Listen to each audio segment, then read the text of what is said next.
नमस्कार। राष्ट्रियताको पहरेदारी जनअधिकारको पक्षमा खबरदारी यो हो न्यूज नेपाल टेलिभिजन धनगढी प्रसारण केन्द्रको प्रस्तुति सुदूरपश्चिम न्यूजका साथमा छु म सबिता बुढा। सुरुमा सुदूरपश्चिम न्यूजका हेडलाइन्स। सुदूरपश्चिमका मुख्यमन्त्री कमल बहादुर शाहलाई विश्वासको मत पाउन नागरिक उन्मुक्ति वा माओवादी केन्द्रको भर। फागुन दोस्रो सातासम्म विश्वासको मत लिने तयारी।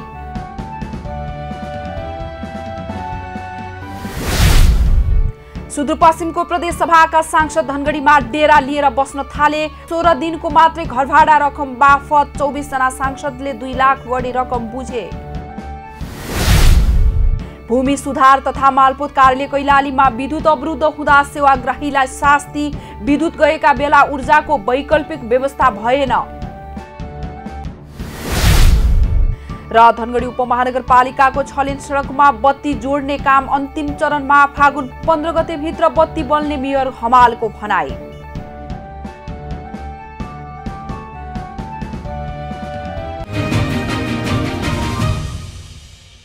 अब सुदूरपश्चिम न्यूज विस्तारमा।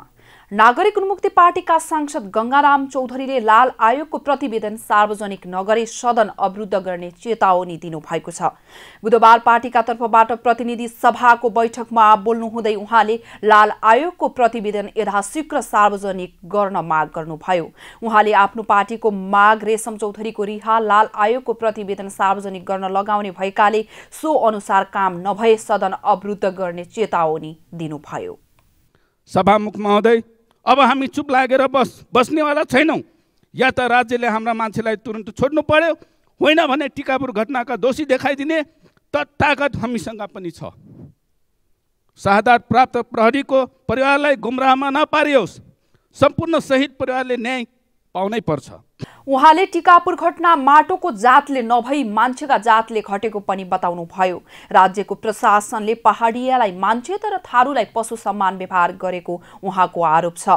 टिकापुर घटनाबारे 2073 असोज 6 गते सर्वोच्च अदालतका पूर्व न्यायाधीश गिरीश चन्द्र लालको नेतृत्वमा गठित उक्त आयोगको प्रतिवेदन सार्वजनिक भएको छैन।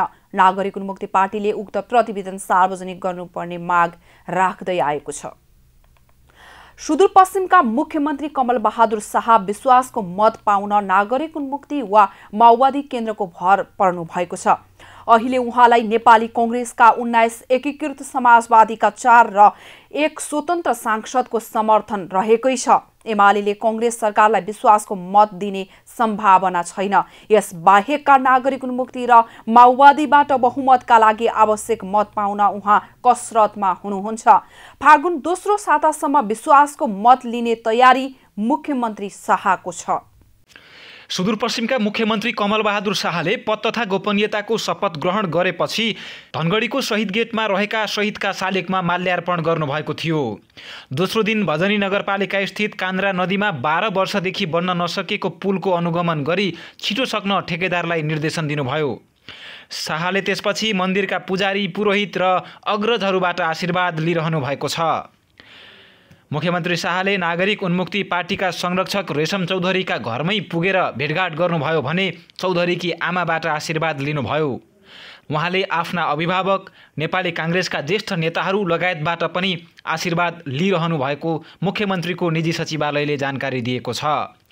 कैलालीका केही स्थानमा आयोजना गरिएका महायज्ञमा प्रसाद ग्रहण, रनिङ सिल्ड खेलकुद प्रतियोगितामा सहभागिता मुख्यमन्त्रीले जनाउनु भएको थियो। चौथो दिन प्रदेश सरकारका सबै मन्त्रालयका सचिवहरूसित छलफल गर्नुभयो। मुख्यमन्त्री शाहले कैलाली कारागारको अनुगमन र कारागारभित्रै रहनुभएका नागरिक उन्मुक्ति पार्टीका सांसद अरुण चौधरीसित भेट गर्नुभयो। मुख्यमन्त्री शाहले 30 दिनभित्रै विश्वासको मत लिन पर्नेछ। मुख्यमन्त्री शाहको निजी सचिवालयले फागुनको दोस्रो हप्ताभित्र विश्वासको मत लिने तयारी भइरहेको जनाएको छ। मुख्यमन्त्री शाहले नागरिक उन्मुक्ति पार्टीका शीर्ष नेतासित विश्वासको मत दिन आग्रह गर्नुभएको छ। केही दिन अघि सो पार्टीका संरक्षक रेशम चौधरीलाई दिल्ली बजार कारागारमै भेटेर उहाँले छलफल गर्नुभएको थियो। यस्तै सुदूरपश्चिम भ्रमणमा आउनुभएका प्रधानमन्त्री प्रचण्डलाई पनि मुख्यमन्त्री शाहले भेट्नुभयो। शाहले काठमाडौँमा उहाँकै पार्टी नेपाली कांग्रेसका सभापति, उपसभापति र केन्द्रीय सदस्यहरूलाई पनि भेटेर विश्वासको मत जुटाउने विषयमा छलफल गर्नुभएको थियो। नेपाली कांग्रेसले राष्ट्रपतिको चुनावका लागि केन्द्रमा माओवादी केन्द्रसित निकटता बढाएका बेला मुख्यमन्त्री शाह यता प्रदेशमा पनि विश्वासको मत आउँछ कि भन्ने पर्खाइमा हुनुहुन्छ। नागरिक उन्मुक्ति पार्टीले रेशम चौधरी लगायतकालाई रिहाईको माग दोहोर्याएको छ भने केन्द्रमा कांग्रेससित गठबन्धन भए सरकारमा आधा-आधाको भागबण्डा गरेर जान माओवादी केन्द्र लचिलो देखिएको छ। विश्वासको मत लिएर सरकार विस्तार गर्ने मुख्यमन्त्री शाहको तयारी छ। निखिल आचार्य, न्युज नेपाल टेलिभिजन, सुदूरपश्चिम प्रदेश ब्युरो, धनगढी। सुदूरपश्चिमका सांसदहरू धनगढीमा डेरा लिएर बस्न थाल्नु भएको छ। चुनाव जितेर विभिन्न जिल्लाबाट आउनुभएका सांसदहरू धनगढी सरिरहनु भएको छ। केही सांसदले डेरा भाडाका लागि महिनाको 17,000 का दरले सुविधा लिन थाल्नु भएको हो। सुदूरपश्चिमका सांसदहरू धनगढीमा डेरा लिएर बस्न थाल्नु भएको छ। सांसदहरूले शपथपछि डेरा भाडाका लागि महिनाको 17,000 का दरले सुविधा लिन थाल्नु भएको हो। प्रदेशसभा सचिवालयबाट 24 जना सांसदहरूले पुस महिनाको 16 दिनको भाडा बाफत मात्रै 2,17,608 रुपैयाँ बुझिसक्नु भएको छ। घर भाडा बाफत भनेको अहिले हामीले 24 जना मान्यज्यूहरूलाई पुसको 16 दिनको घर भाडा बाफत पाउने सुविधा हामीले दामासाईका दरले 9,067 का दरले भुक्तानी गरेका छौँ। त्यो चाहिँ उहाँहरूको खातामै जान्छ सिधै। अब बाँकी कतिपय मान्यज्यूहरूको अझै हामीले एउटा स्वयं घोषणा बनाएको छौँ, स्वयं घोषणा पत्र। उहाँहरूले यो प्रदेश राजधानीमा मेरो नाममा मेरो घर नभएको भनेर सबै ल्याइसकेपछि अब त्यसपछि मात्रै क्लियर हुन्छ। अहिले सबै कुरो भएको छैन। सुदूरपश्चिम प्रदेश सभाका सांसदले 1 महिनाको 56,500 का दरले रकम सेवा सुविधा मार्फत मासिक बुझ्नुहुन्छ। सभामुख, उपसभामुख, मुख्यमन्त्री र मन्त्रीहरूले सरकारी आवास पाउने व्यवस्था छ। उहाँहरूलाई कोठा भाडाका लागि छुट्टै रकम दिइँदैन। तर यी बाहेकका अन्य सांसदहरूलाई भने प्रत्येक महिनामा सेवा सुविधाका लागि 56,500 र त्यसैमा थप कोठा भाडा बाफत 17,000 का दरले रकम लिन पाउनुहुन्छ। यस्तै पानी बिजुलीका लागि प्रत्येक महिनामा 2,000, अतिथि सत्कारका लागि 7,000 का दरले रकम पाउने व्यवस्था छ। यी सबै जोड्दा एकजना सांसदले मासिक सेवा सुविधा र घर भाडा बाफत 83,500 रकम पाउने व्यवस्था छ। सभामुख, उपसभामुख, मुख्यमन्त्री र मन्त्रीहरूलाई भने छुट्टै व्यवस्था छ। मन्त्रीहरूले भने सम्बन्धित मन्त्रालयहरूबाट सेवा सुविधा लिने व्यवस्था छ। उहाँहरूले सरकारी आवाससँगै मासिक सेवा सुविधा पाउनुहुन्छ। यस्तै संसदीय दलका सभापति, सचेतक, उपसचेतकहरूले मासिक सेवा सुविधासँगै 18,000 घर भाडा बुझ्नुहुन्छ। यहाँबाट भनेको उहाँहरूले मासिक पारिश्रमिक 56,500 मान्यज्यूहरूको, प्रदेश सभा सदस्यको, अलि पदाधिकारीहरूको, संसदीय समितिका सभापतिहरू, प्रमुख सचेतक, सचेतकहरूको अलि फरक हुन्छ। अनि मान्यज्यूहरूको चाहिँ 56,500। अनि मासिक आवास सुविधा भनेको 17,000, पानी तथा बिजुलीमा 2,000, अतिथि सत्कार 7,000। 24 जनालाई हामीले दिएका छौँ। अरूको अब बाँकी छ अझै। उहाँहरूको के भन्नुहुन्छ, उहाँहरूले लिने नलिने अझै टुङ्गो नलागे हुनाले हजुर निवेदन आउने जतिको चाहिँ गयो। हामीले निवेदन उहाँहरूको संसदीय दलको कार्यालयमा राखेका छौँ। उहाँहरू अब आफ्नो अनुकूल भएपछि आएर भरेर यहाँ बुझाइदिनुहुन्छ। त्यसपछि हामी उहाँहरूलाई भुक्तानी गर्छौँ। अहिलेसम्म आफूलाई सो सेवा सुविधा लिन माग गर्दै 24 जना सांसदहरूको प्रदेशसभा सचिवालयमा निवेदन परेको छ। निवेदन दिनेहरूमा नरेश शाही, प्रकाश रावल, खुशीराम डगौरा थारू, राजेन्द्र सिंह रावल, भीम बहादुर भण्डारी, हिरा Singh Karki, Nirmala Devi Saud, Surendra Pal, Janaki ऐरबम, Chakra Bahadur Malla, Bir Bahadur Thapa, झपटबहादुर Saud, Lakshmi week, Man Bahadur धामी, जानकी देवी कुँवर, खगराज भट्ट, शिवसिंह ओली, ओम विक्रम भाट, अक्कल बहादुर रावल, गीता माल, डाक्टर तारा प्रसाद जोशी, खिमा देवी विष्ट र कोहिली देवी चौधरीले निवेदन दिएर 16 दिनको सो सुविधा लिइसक्नुभयो। यी मध्येका केहीले भने मुख्यमन्त्री, मन्त्री, सभामुख र उपसभामुख भएपछि पद अनुसारको सुविधा लिनुहुनेछ। सविता बुढा, सुदूरपश्चिम प्रदेश bureau, news Nepal television, Dhangadhi. भूमि सुधार तथा मालपोत कार्यालय कैलालीमा विद्युत अवरुद्ध हुँदा सेवाग्राहीले शास्ति पाउने गर्नु भएको छ। विद्युत गएका बेला ऊर्जाको वैकल्पिक व्यवस्था मालपोत कार्यालयमा छैन। जेनेरेटर वा ब्याट्री ब्याकअप नभएकाले बत्ती जान साथ मालपोत कार्यालयमा धेरैजसो सेवाहरू ठप्प हुन्छ। कैलाली जिल्ला मालपोत कार्यालय धनगढीले 9वटा स्थानीय तहको पुरै क्षेत्र हेर्छ। यहाँ यी सबै स्थानीय तहबाट सेवाग्राही सेवा लिन धनगढी आउनुहुन्छ। बेला बेला बिना कुनै सूचना लोडसेडिङ हुने धनगढीमा विद्युत अवरुद्ध भएका बेला चाहिने जेनेरेटर छैन। वैकल्पिक ऊर्जाको व्यवस्था नहुँदा मालपोत कार्यालयमा सेवा प्रवाहमा समस्या हुने गरेको छ। 1 उपमहानगरपालिका, 4 नगरपालिका र 4 गाउँपालिकाका सेवाग्राही सेवा लिन धनगढी आउनुहुन्छ। कार्यालयमा बत्ती जाने समस्याले एउटै कामका लागि दिनहुँ धाउनु पर्ने अवस्था रहेको सेवाग्राही बताउनुहुन्छ। काम लाइट अघि पनि 2 घण्टा अगाडि लाइट गएको थियो, आधा घण्टासम्म लाइन आएको थिएन। अहिले पनि भर्खर लाइन तपाईँको म हाकी साहबकोमा पनि गएको थिएँ। हाकी साहबलाई सोधेँ यो के हो, सुचारू गर्नु सर, जनतालाई त्यत्रो सेवाग्राहीलाई दुःख भयो नि, यस्तो मालपोत जस्तो ठाउँमा यो तपाईँहरूले यो विद्युतमा फोन गरेर हुन्छ के गरेर हुन्छ सर, यो समस्या समाधान गर्नु पर्यो। अस्ति पनि यस्तै थियो, आज पनि यस्तै देखेँ। चोट पनि लागेको अब यो 2 दिन भइगयो हामी त अब धाउन लागेका। अब यस्तै हिजो पनि बत्ती गइराखेको थियो, आज पनि 3 चोटि गइहाल्यो। अब लास्ट अन्तिम सिद्धियो भन्ने बेलामा अहिले त 1-1.5 घण्टापछि बत्ती आयो। गाडी मिल्दैन, किनकि अब मिले पनि बुकिङका हिसाबबाट हामी त्यति पैसा हामी गरिब मान्छे हामी त्यति तिर्न सक्दैन। त त्यो हिसाबले समयमा हुन्थ्यो भनेदेखिलाई त हामी समयमा राम्रो किसिमले घर पुगिन्थ्यौँ। बत्तीका लागि त भएन त अब क्या गर्ने हजुर। कार्यालयमा हिजोदेखि यहाँ म डेरा गरेर बसेको छु। हिजोदेखि आज दिनभरि यहाँ बसेको छु भोकभोकै। 10 चोटि पटक लाइट गइरहेछ। अघिदेखि के व्यवस्थित छैन। गर्नु पर्यो, यति टाढा टिकापुरदेखि आइरहेको छौँ, कोही मैनगरदेखि आइरहेको छौँ हामी। किन व्यवस्था त हुनु पर्यो, यत्रो लगानी लगाएर यो गर्दैछन् भनेपछि अलि व्यवस्थित त हुनु पर्यो नेपाल।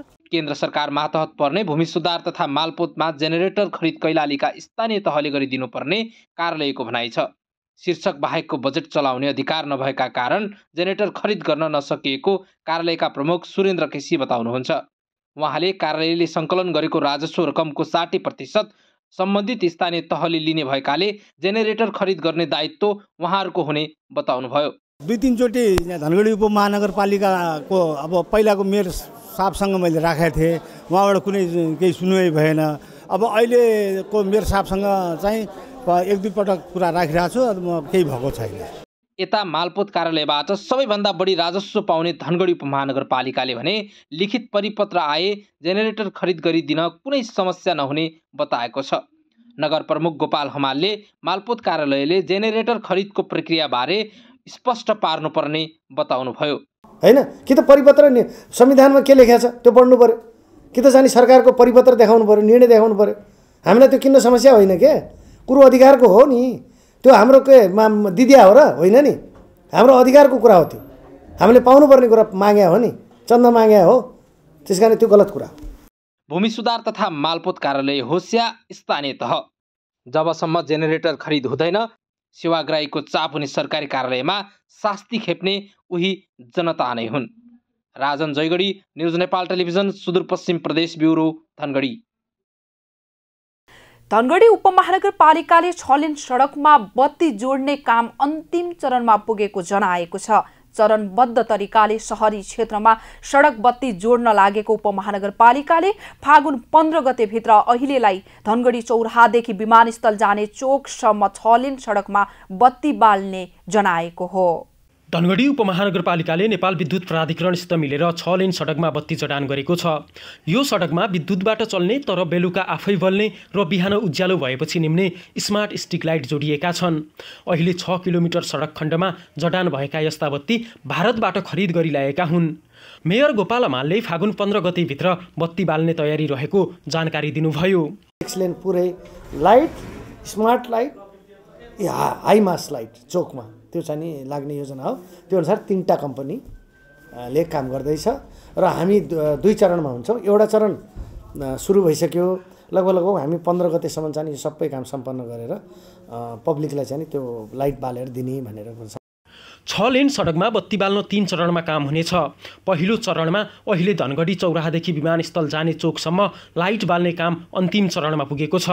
यसै सडकको बीचबीचमा ठुला 6वटा हाइमास लाइट जोड्ने काम भर्खरै सुरु भएको छ।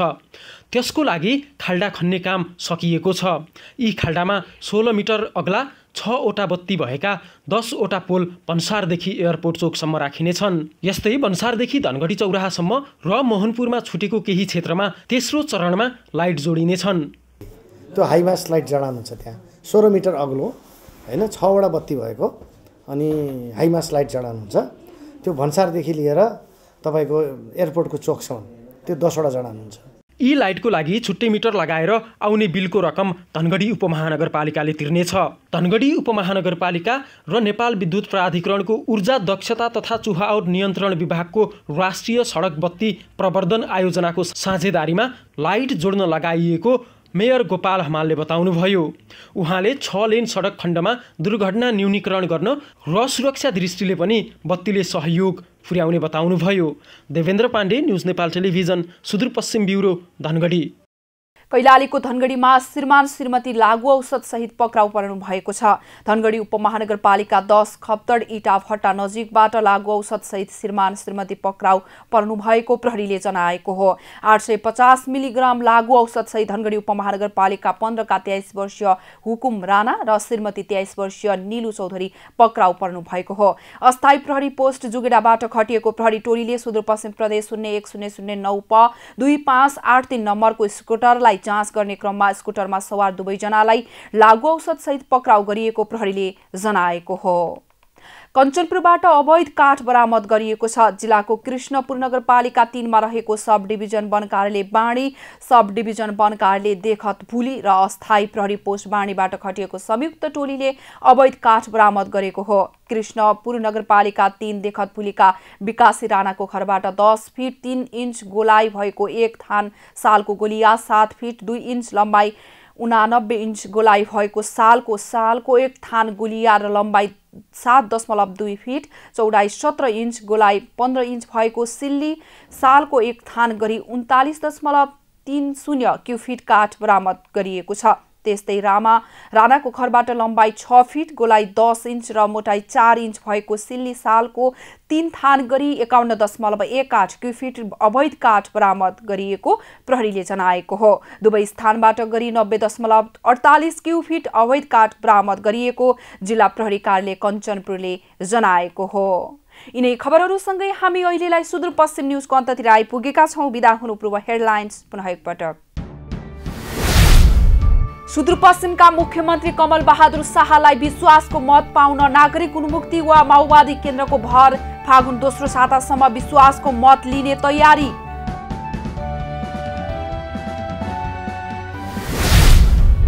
सुदूरपश्चिमको प्रदेश सभाका सांसद धनगढीमा डेरा लिएर बस्न थाले। 16 दिनको मात्रै घरभाडा रकम बापत 24 जना सांसदले 2 लाख बढी रकम बुझे। भूमि सुधार तथा मालपोत कार्यालय कैलालीमा विद्युत अवरुद्ध हुँदा सेवाग्राहीलाई शास्ति, विद्युत गएका बेला ऊर्जाको वैकल्पिक व्यवस्था भएन। र धनगढी उपमहानगरपालिकाको 6 लेन सडकमा बत्ती जोड्ने काम अन्तिम चरणमा, फागुन 15 गते भित्र बत्ती बल्ने मेयर हमालको भनाई।